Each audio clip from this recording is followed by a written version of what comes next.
Picture the Sahara, an ocean of golden dunes stretching beyond sight, airless, waterless, mercilessly still. But if you reached down and picked up a single stone, it might hold the perfect outline of a fish dead for 100 million years. Beneath this sand lies an ancient seafloor shark teeth, whale bones, and countless ocean creatures from a time when Earth looked nothing like today. If that is true, what force could transform a vast ocean into the most hostile desert on Earth? The answer lies in the sand itself, in the stone beneath it, and in creatures waiting silently below, patient witnesses to 4 billion years of change. We begin here with the place we now call the Sahara, stretching across 11 nations, covering 9 million square kilometers of northern Africa. It is the world's largest hot desert, where daytime temperatures can reach 55 degrees Celsius and nights plunge below freezing. Across most of its surface, fewer than 25 millimeters of rain fall each year, a landmass the size of the United States that almost never knows rain.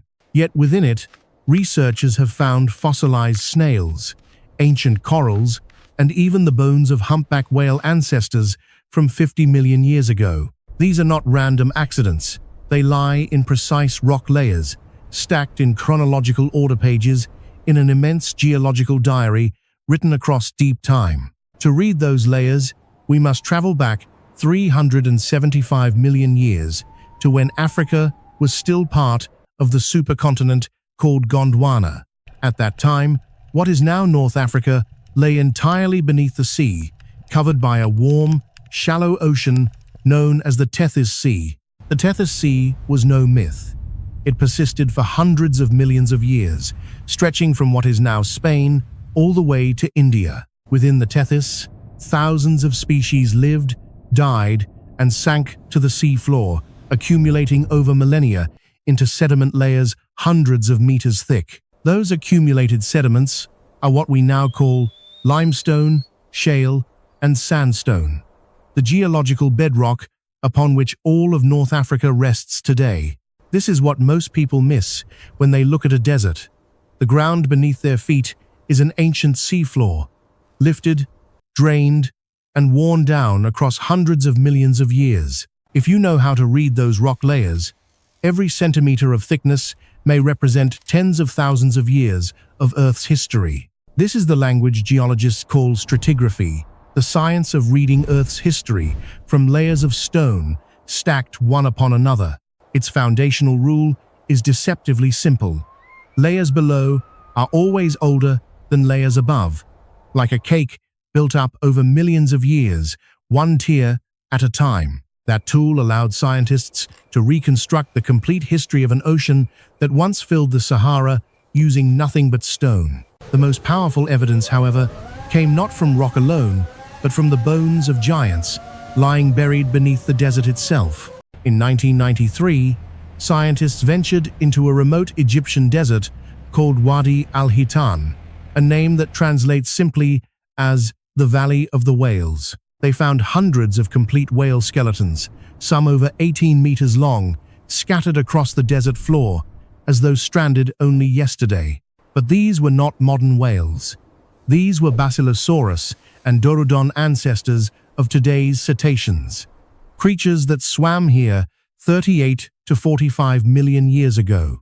What astonished scientists most was that Dorudon still carried tiny remnant hind legs inside its body, evidence that its ancestors had once walked upon land. Wadi al-Hitan is now a UNESCO World Heritage Site, and it confirmed something fundamental 40 million years ago.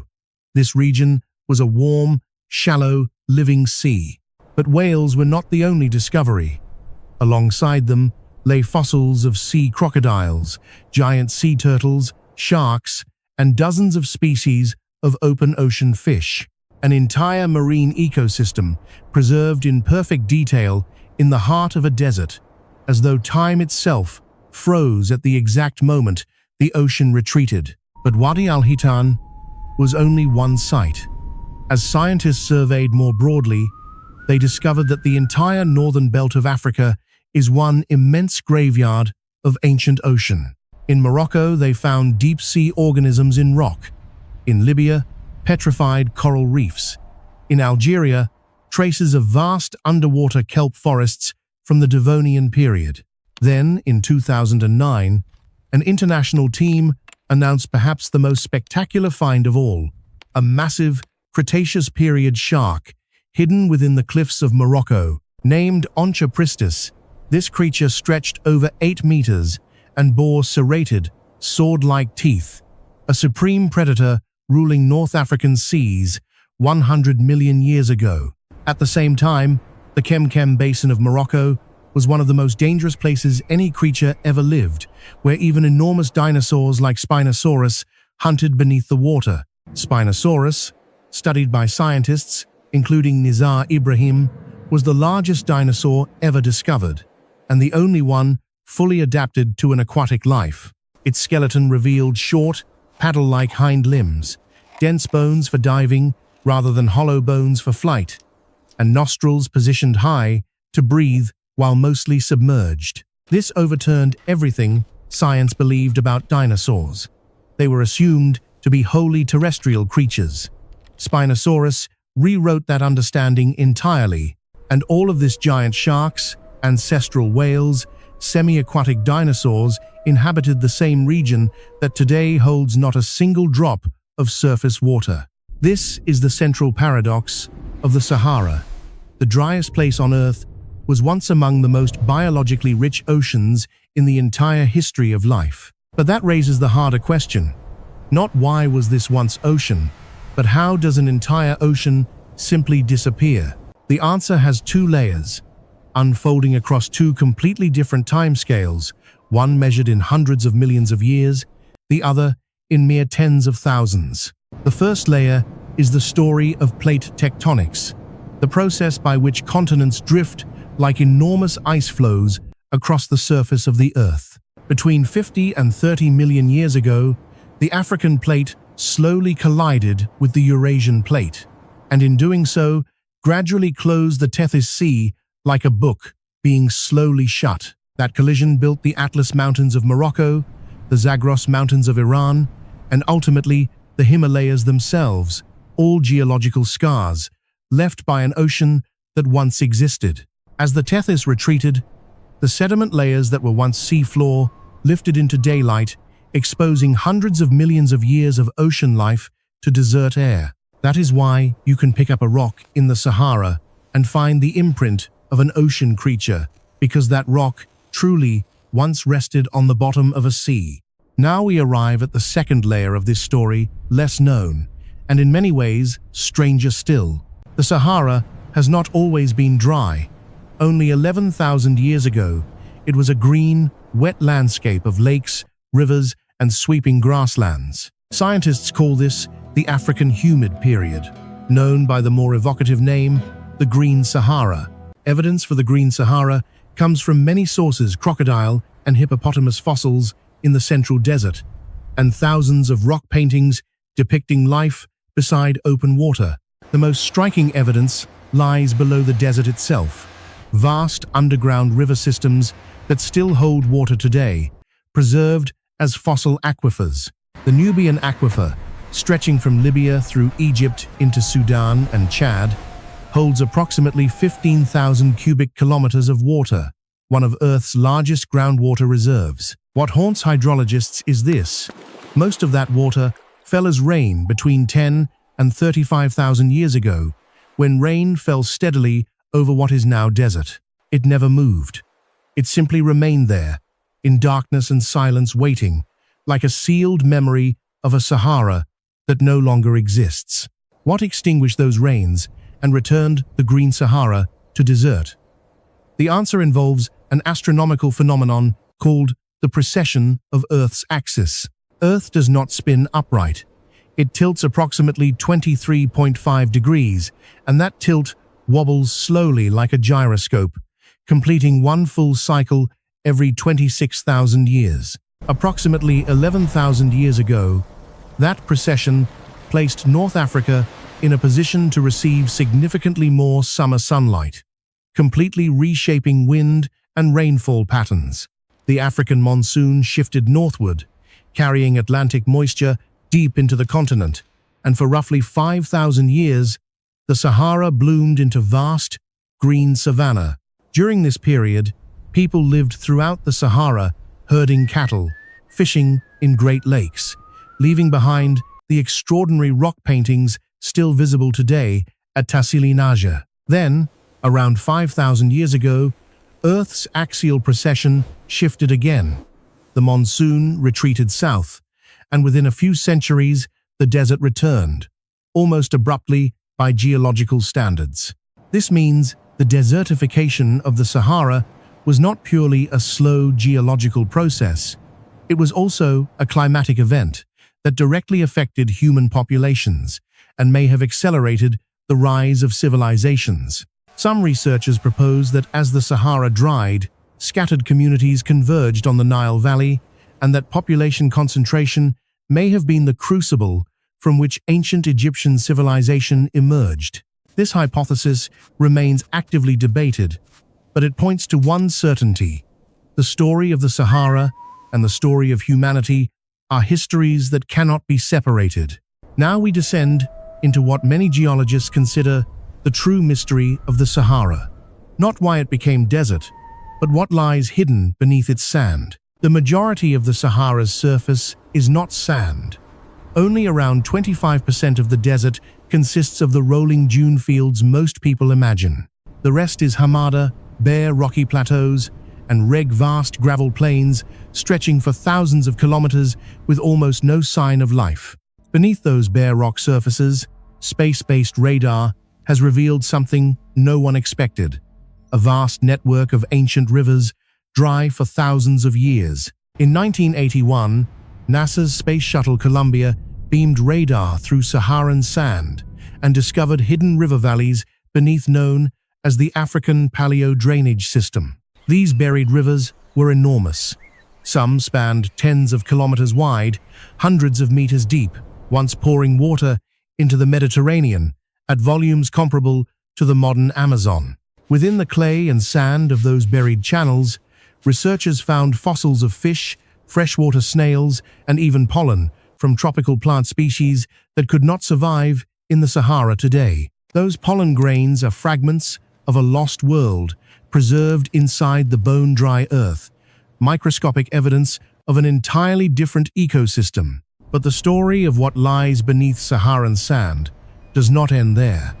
In 2013, a research team discovered what may be the ruins of an entire ancient city beneath Libyan sand.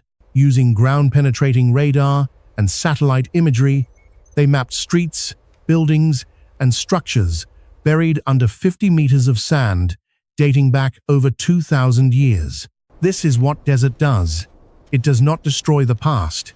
It conceals and preserves it, sometimes in a state of preservation almost impossible to believe. Because dry sand, oxygen-depleted conditions, and extreme temperature swings actually create near-perfect conditions for preserving organic matter across millennia.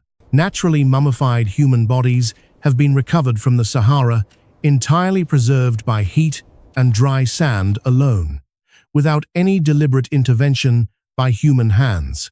Among the most remarkable is the Green Lady, a naturally mummified woman from approximately 7,000 years ago found in Libya, her skin and hair preserved across 7 millennia. These discoveries form an astonishingly complex and beautiful picture of what the Sahara truly is. Not empty land, but an archive of Earth's memory. Each sand layer, each meter of depth, each small stone is a page in a book no one wrote, but Earth wrote for itself across hundreds of millions of years. In recent years, one more discovery has genuinely shifted how scientists understand the relationship between the Sahara and the rest of the living planet. It turns out the Sahara is not an isolated system. It actively nourishes the Amazon rainforest over 8,000 kilometers away across the Atlantic Ocean. Every year, approximately 27 million tons of Saharan dust is carried by wind across the Atlantic, settling onto the Amazon like an invisible rain of minerals. That dust is extraordinarily rich in phosphorus, a mineral essential for plant growth, constantly washed from Amazon's soil by the relentless tropical rains. In other words, the Amazon, Earth's largest and most biodiverse rainforest, partly depends on fertilizer from a desert on another continent simply to survive. Most of this fertilizing dust originates from a specific region called the Baudelaire Depression in northern Chad, a parched basin, roughly 500 square kilometers in area. Baudelaire was once the floor of an enormous freshwater lake called Mega Chad, once larger than the modern Caspian Sea, and the hardened algae sediments from that lake are the Amazon's phosphorus source. This is a global feedback loop, almost too perfect to believe. A dead ocean creates desert, desert nourishes rainforest, rainforest regulates planetary climate. The Sahara is not dead land. It is a node in a planetary web of life, whose full complexity human science has only just begun to understand. Now we arrive at what is, in many ways, the most surprising part of this entire story. The Sahara will become green again, not because of human intervention, but because Earth is continuing a cycle it has repeated dozens of times throughout its history. Climate models predict that in approximately 15,000 years, Earth's axial precession will once again shift North Africa into a humid cycle, and the monsoon will return. When it does, seeds dormant in the sand for thousands of years will germinate. Fossil aquifers will slowly recharge. Animals will migrate back across a reborn landscape. This means desert is not the Sahara's final or natural state. It is simply its current phase within a cycle far longer than any human civilization has existed. That raises a deeply uncomfortable question. As human-caused climate change alters global weather patterns, could it accelerate or disrupt the Sahara's natural cycle? Science's answer is uncertain, and that uncertainty is itself alarming. Because human-driven climate change is overlapping natural cycles in ways that computer models have not yet fully resolved. Some models suggest climate change may actually accelerate the return of rainfall to the Sahara because global heating intensifies monsoons. Others predict the opposite. This is a genuine scientific gap that matters, reminding us that Earth is a system complex enough that even modern science still has vast unknowns remaining. While scientists debate its future, the Sahara quietly continues telling its story beneath its surface in ways that exploration has only just begun to reveal. In 2021, a team from the University of Bristol used satellite imaging to discover over 900 species of previously unknown plants and shrubs in the central Sahara. These plants live hidden in rock crevices, in the shade of dune crests, and along underground streams no one knew still existed. And with those plants came animals, small reptiles, insects, and even certain bird species, all living secretly within a desert most assumed to be empty. The Sahara contains at least 70 mammal species, 100 reptile species, and over 300 migratory bird species, all adapted to conditions most living things cannot endure. This is what ecology calls ecosystem resilience. Life, always finding a way to sustain itself even under the most extreme conditions imaginable. And perhaps that is the deepest lesson the Sahara teaches, that life and history never fully disappear. They simply change form and wait for the right moment to return. Right now, as we speak, scientists are drilling deep into the desert to extract ancient air trapped in bubbles within rock breathing, what Earth breathed millions of years ago. They are reconstructing the Sahara's climate across millions of years, using those air bubbles as direct recordings of ancient atmospheres, breathing what Earth once breathed. Every drill, every analysis teaches us something new about the planet we inhabit, how it changes, how it endures, and how it might change again in ways we cannot yet predict. The Sahara is Earth's largest natural laboratory, built not by human hands, but by time itself, a place where hundreds of millions of years of history remain legible on the surface, and every time the wind erodes another grain of stone and reveals a new fossil, Earth tells another story, for anyone patient enough to look down rather than ahead. The next time you look at an image of the Sahara, those endless, empty dunes, and feel the weight of its silence, remember that beneath that sand lie whale bones, the floor of an ocean that no longer exists, and the memory of a world entirely different from the one we know. Beneath it lie rivers that vanished 10,000 years ago, yet still hold their water in darkness below, waiting for a world that has not yet returned.